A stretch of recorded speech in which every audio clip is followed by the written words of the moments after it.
ఉద్రిక్త పరిస్థితి నెలకొంది. వైసీపీ నేతలపై టీడీపీ నేతలు దాడి చేసినట్లుగా తెలుస్తోంది. స్థానికంగా ఒక వివాహ వేడుకకు వైసీపీ నేతలు హాజరయ్యారు. ఫంక్షన్ హాల్లోకి చొరబడి టీడీపీ నేతలు దాడికి పాల్పడినట్లుగా తెలుస్తోంది. వైసీపీ నేతలు సురేష్ రెడ్డి, అమరేశ్వర్ రెడ్డి, శ్రీకాంత్, నగేష్ అలాగే పలువురు నాయకులపై దాడి జరిగినట్లుగా తెలుస్తోంది. తీవ్రంగా గాయాలపైనట్లుగా సమాచారం. బాధితులను ఎంపీ అవినాష్ రెడ్డి పరామర్శించారు. ఘటనలో 17 మందిపై హత్యాయత్నం కేసు నమోదైనట్లుగా కూడా తెలుస్తోంది. అయితే ఈ దాడి ఎందుకు జరిగింది, ప్రస్తుతం వాళ్ళ పరిస్థితి ఏంటి అనే వివరాలు ఇంకా తెలియాల్సి ఉంది. ఒక్కసారి అక్కడ పరిస్థితి మనం చూద్దాం. ఒక శుభకార్యానికి హాజరైన నేపథ్యంలో పలువురి పైన, వైసీపీ కార్యకర్తలపైన టీడీపీ నాయకులు దాడికి పాల్పడినట్లుగా తెలుస్తోంది. పులివెందుల్లో జరిగినటువంటి ఈ ఘటనతో ఒక్కసారిగా అక్కడంతా ఉలిక్కి పడ్డారని చెప్పాలి. కడప జిల్లా పులివెందుల్లో ప్రస్తుతం తీవ్ర ఉద్రిక్త పరిస్థితులు నెలకొన్నాయి. వైసీపీ నేతలపై టీడీపీ నేతలు దాడి చేశారు. స్థానికంగా ఒక వివాహ వేడుకకు హాజరైన వైసీపీ నేతలపై ఫంక్షన్ హాల్లోకి చొరబడి టీడీపీ నేతలు దాడికి పాల్పడినట్లుగా తెలుస్తోంది. వైసీపీ నేతలు సురేష్ రెడ్డి, అమరేశ్వర్ రెడ్డి, శ్రీకాంత్, నగేష్ అలాగే పలువురు మిగతా వైసీపీ నాయకులపైన మొత్తం మీద సుమారుగా 17 మందికి పైగా ఈ దాడికి పాల్పడినట్లుగా తెలుస్తోంది. పలువురికి తీవ్ర గాయాలయ్యాయి. వారందరినీ కూడా హాస్పిటల్కి తరలించి చికిత్స అందిస్తున్నారు. అవినాష్ రెడ్డి ఇప్పటికీ వెళ్ళి వారిని పరామర్శించినట్లుగా తెలుస్తోంది. పరిస్థితి చాలా ఉద్రిక్తంగా ఉంది. ఎప్పుడు ఏం జరుగుతుందో అంటూ, ఎప్పుడు ఎవరి మీద ఎవరు దాడులు చేసుకుంటారో తెలియని పరిస్థితి కనిపిస్తోంది ప్రస్తుతం. ఒకసారి మనం ఆ విజువల్స్ చూద్దాం. అవినాష్ రెడ్డి వారిని పరామర్శిస్తున్నారు. ఎలా జరిగింది, ఏం జరిగింది అనే వివరాలు ఒకసారి చూద్దాం. అక్కడ డీటెయిల్స్ ఒకసారి చూద్దాం మనం.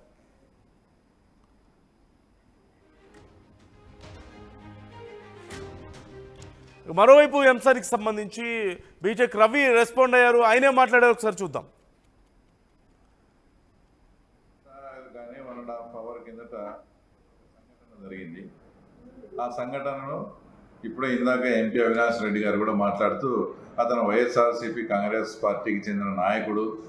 ఆయన పేరు అంకిరెడ్డి గారి సురేష్ రెడ్డి, అలియాస్ వచ్చేసి సైదాపురం చంటి. అతనికి ఏదో తెలుగుదేశం పార్టీ శ్రేణులు దాడి జరిగినట్టు, మేము ఇలాంటి దాడులకు భయపడం, ఏదో అది ఇది అని మాట్లాడడం జరిగింది. నేను సూటిగా అవినాష్ రెడ్డి గారిని ఒకే ఒక ప్రశ్న అడుగుతాను. ఇప్పుడు సైదాపురం చంటి, అంకిరెడ్డి గారి సురేష్ రెడ్డి అలియాస్ సైదాపురం చంటి అనే అతను ఏ పార్టీకి చెందినవాడు? అతను వైఎస్ఆర్ కాంగ్రెస్ పార్టీకి చెందినవాడు ఎలా అవుతాడు? ఈరోజు అంత విత్డ్రాయల్స్ కూడా అయిపోయినాయి. అతనిది తుండూరు మండలం. ఇక్కడ పులివెందుల జెడ్పీటీసీకి జరిగే ఎన్నికల్లో అతను స్వతంత్ర అభ్యర్థిగా ఇప్పుడు పోటీ చేస్తున్నాడు. అతని సింబల్, అతని గుర్తు కూడా బీరువా గుర్తు వచ్చింది. 3-4 రోజుల నుంచి మేము ఈ తతంగం అంతా చూస్తున్నాం. వాళ్ళకు మధ్య వాళ్ళ మధ్య మనస్పర్ధలు వచ్చి అతను ఇండిపెండెంట్గా నామినేషన్ వేయడం జరిగింది.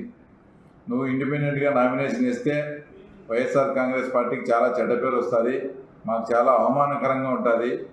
నువ్వు ఆ నామినేషన్ ఖచ్చితంగా నువ్వు మానుకొని 3-4 రోజుల నుంచి అతన్ని బ్రతిమాలుతూ, ప్రలోభ పెడుతూ, భయపెడుతూ మీరు ఏం చేస్తారో పులివెందుల ప్రజలందరికీ తెలుసు. ఈరోజు విత్డ్రా చేసుకుంటేమంటే కూడా వినకుండా, విత్డ్రా చేసుకోకుండా అతనికి సింబల్ అలాట్ అయిన ఇప్పుడు అతని మీద వైఎస్ఆర్సీపీ వాళ్ళే దాడి చేసి, అంటే మా పార్టీలో ఉండి నువ్వు మళ్ళా స్వతంత్ర అభ్యర్థిగా పోటీ చేస్తావని వాళ్ళే దాడి చేసి ఆ నెపాన్ని మా మీద వేస్తున్నారు. నిజంగా మాకు అలాంటి అవకాశం, మేము ఏదైనా దాడులకు పాల్పడే ఉద్దేశం ఉంటే ఇక్కడ 12 మంది 11 మంది నామినేషన్ ఇచ్చారు. అంతకుముందు గతంలో ఎప్పుడు మీరు ఒక్కరిని కూడా నామినేషన్ వేయకుండా చేశారు. మేము చాలా ప్రజాస్వామ్యబద్ధంగా, పులివెందుల పద్ధతిలో ప్రజాస్వామ్యబద్ధంగానే మేము ఎలక్షన్ జరపాలనుకుంటాను.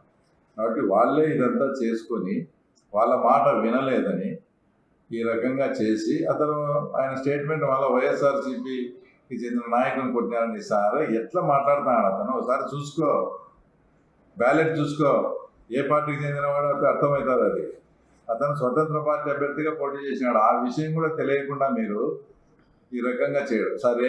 నిజంగానే తెలుగుదేశం పార్టీ వాళ్ళు దాడి జరిగింది అనుకోండి, దాడి జరిగినప్పుడు ఎక్కడైనా ప్రభుత్వ ఆసుపత్రికి తీసుకుపోతారు. ఇక్కడ ఇతన్ని భారతి గారి నాయన అయినటువంటి ఈసీ గంగిరెడ్డి గారి హాస్పిటల్కి తీసుకుపోవడం జరిగింది. ఇది మళ్ళీ మాకు పలు రకాల అనేక రకమైనటువంటి అనుమానం రేకెత్తించే విధంగా ఉంది. గతంలో వివేకానంద రెడ్డి కేసులో కుట్లు వేసి చేసిందంతా గంగిరెడ్డి హాస్పిటల్ నుంచి వచ్చాయి. ఇప్పుడు ఇతనికి ఏందన్నా ఆ ఇంజక్షన్ వేసి ఇండిపెండెంట్ చనిపోయినాడని ఎలక్షన్ ఏదన్నా చేసేదానికి కానీ, లేదంటే ఇదంతా కూడా మా మీద మళ్ళా వివేకానంద రెడ్డి కేసులో మమ్మల్ని ఎట్లాగా ముద్దాయిలు చేర్చాలని మేమే చేశామని చెప్పి మమ్మల్ని ముద్దాయిలుగా చేర్చాలని ప్రయత్నం చేశారో అలాంటి కుట్రకోణమే దాగి ఉంది. కాబట్టి అతన్ని గంగిరెడ్డి హాస్పిటల్ తీసుకుపోయినారు. దయచేసి పోలీసు వారికి అందరికీ విజ్ఞప్తి చేస్తానా, అతన్ని అర్జెంటుగా ప్రైవేట్ హాస్పిటల్ నుంచి ప్రభుత్వ హాస్పిటల్కి మార్చండి. లేదంటే ఆ సైదాపురం సంటికి తప్పకుండా ప్రాణహాని చేసే పరిస్థితి ఉంది. ఎందుకంటే వాళ్ళకి బాగా ఇది అలవాటు. రెండో పాయింట్ వచ్చేసి రాచమల్లి ప్రసాద్ రెడ్డి ప్రతిరోజు ఆయన స్క్రిప్ట్ ముందే జరగబోయే కాలజ్ఞానం బ్రహ్మంస్వామి చెప్పినట్టు చెప్తాడు. ఈరోజు దాని బీటెక్ రవి చేస్తున్నటువంటి కామెంట్స్ మనం చూస్తున్నాం. అతను అసలు వైసీపీ కార్యకర్త కాదు, అతను ఒక ఇండిపెండెంట్గా పోటీ చేస్తున్నాడు. స్థానిక సంస్థల్లో కూడా ఆయన సపరేట్గా ఉన్నాడు, ఎవరికి మద్దతుగా లేడు అంటూ మాట్లాడారు. మరోవైపు అతని మీద దాడి చేసిన వైసీపీ నాయకులే చేశారు, అసలు వాళ్ళకి ఏవో సమస్యలు ఉన్నాయి, అవి మా మీద నెట్టే ప్రయత్నం చేస్తున్నారు అంటూ కూడా మాట్లాడుతున్నారు. ఈ నేపథ్యంలో మరోవైపు అవినాష్ రెడ్డి వర్షన్ ఎలా ఉంది ఈ అంశానికి సంబంధించి ఒకసారి చూద్దాం. కాంగ్రెస్ పార్టీ కార్యకర్త అమరేష్ మరియు ఈ జెడ్పీటీసీ ఎన్నికల్లో ఇండిపెండెంట్ గా పోటీ చేసిన సురేష్ గారు, వీళ్ళిద్దరిని ఒక పెళ్లిలో ఉండగా ఒక పెళ్లి కార్యక్రమానికి హాజరైతే స్పీకర్ ఫంక్షన్ హాల్లో అనూహ్యంగా అక్కడికి దాదాపు ఒక 30 మంది తెలుగుదేశం పార్టీ కార్యకర్తలు వచ్చి, దాదాపు 5 వాహనాల్లో 30 మంది కార్యకర్తలు వచ్చి అత్యంత తీవ్రంగా కర్రలతో రాడ్లతో వాళ్ళను చితకబాడడం జరిగింది. విపరీతంగా కొట్టడం జరిగింది. ఒళ్ళంతా దెబ్బలే. అమరేష్ అనే వైసీపీ కార్యకర్తకి అయితే తల మీద దాదాపు ఇంత లోతు దెబ్బ. నథింగ్ బట్ భయభ్రాంతులకు గురి చేయడానికి, అంటే భయభ్రాంతులకు గురి చేయడానికి, మనుషులను చంపేదానికి కూడా వెనకాటంలో వెళ్ళి తెలుగుదేశం పార్టీ కార్యకర్తలు నాయకులు కేవలం ఈ ఎలక్షన్లలో భయభ్రాంతులకు గురి చేయాలా, వైఎస్ఆర్ కాంగ్రెస్ పార్టీ నాయకులు కార్యకర్తల మీద అందరి మీద దాడి చేయాలా, దాడి చేసి ఈ ఎలక్షన్ తమరి కంట్రోల్లోకి తీసుకోవాలని చెప్పి ఒక కుటిల పన్నాగం ఇది. వాళ్ళు గడిచిన కొన్ని రోజులుగా తిరుగుతున్నారు. ఎక్కడే కానీ ఆశ కనిపించడం లేదు. వాళ్ళకు ఆశ కనిపించలేదు కాబట్టి రైట్. దాడిలో తీవ్రంగా గాయపడినటువంటి వ్యక్తిని ప్రస్తుతం హాస్పిటల్లో జాయిన్ చేశారు. మనం విజువల్స్లో చూస్తున్నాం. చూడ్డానికి చాలా కష్టంగా ఉంటాయి కాబట్టి, సెన్సిటివ్ విజువల్స్ కాబట్టి మేము బ్లర్ చేయాల్సి వస్తుంది. కొంత సున్నిత మనస్కులు బాధపడే అవకాశం ఉంటుంది ఇలాంటి విజువల్స్ చూడడం వల్ల. ఆర్టీవీ ఈ విషయంలో జాగ్రత్త తీసుకోవాలంటూ మీకు సూచిస్తోంది. మరోవైపు చూస్తున్నాం, ఆ దాడిలో తీవ్రంగా ధ్వంసమైనటువంటి ఒక కార్ని మనం చూస్తున్నాం.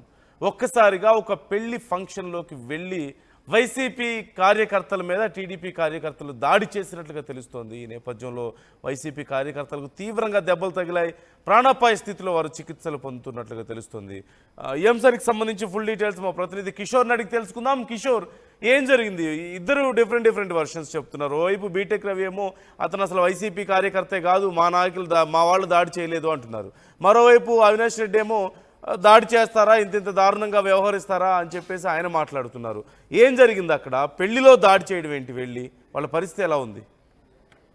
నందు, పులివెందుల జెడ్పీటీసీ ఉప ఎన్నికల నేపథ్యంలో పులివెందులో కొంత ఉద్రిక్త పరిస్థితులు చోటు చేసుకున్నాయనే చెప్పాలి. ఏదైతే టెన్షన్ వాతావరణం పులివెందులో కనిపిస్తున్న పరిస్థితి ప్రధానంగా కనిపిస్తుంది. ఏదైతే నిన్న రాత్రి పెళ్లి కోసం, అంటే తన సన్నిహితుల కోసం అక్కడ వేచి ఉన్నటువంటి సురేష్ రెడ్డి, అదేవిధంగా అతనికి సంబంధించినటువంటి జగన్మోహన్ రెడ్డి, ఇతరత్ర వర్గాలు అక్కడ ఉన్న నేపథ్యంలో ఒక్కసారిగా స్పీకర్ కళ్యాణ మండపం వద్ద వేచి ఉన్నటువంటి తరుణంలో ఒక్కసారిగా కొందరు టీడీపీ నేతలు దాడులకు పాల్పడ్డారు. కర్రలతో దాడులు చేసినటువంటి పరిస్థితి కనిపించింది. అయితే ఈ నేపథ్యంలో వారు గాయపడడంతో వారందరినీ కూడా అక్కడి నుంచి నేరుగా ఒక ప్రైవేట్ ఆసుపత్రికి తరలించి చికిత్స చేసిన పరిస్థితి. అయితే వరకు కర్రలతో దాడులు చేయడంతో తీవ్రంగా గాయపడ్డారు. తీవ్రంగా గాయపడ్డ వారిని కూడా ఎంపీ అవినాష్ రెడ్డి పరామర్శించడం జరిగింది. అయితే ఈ వ్యవహారం పైన ఏదైతే తను వైసీపీ అభ్యర్థి కాదు, వైసీపీకి సంబంధించినటువంటి నేత కాదు, అతను ఇండిపెండెంట్ గా పోటీ చేయడంతో వైసీపీ నేతలు ఈ దాడికి పాల్పడ్డారన్నటువంటి ఆరోపణలకు ఏదైతే జెడ్పీటీసీగా పోటీ చేసినటువంటి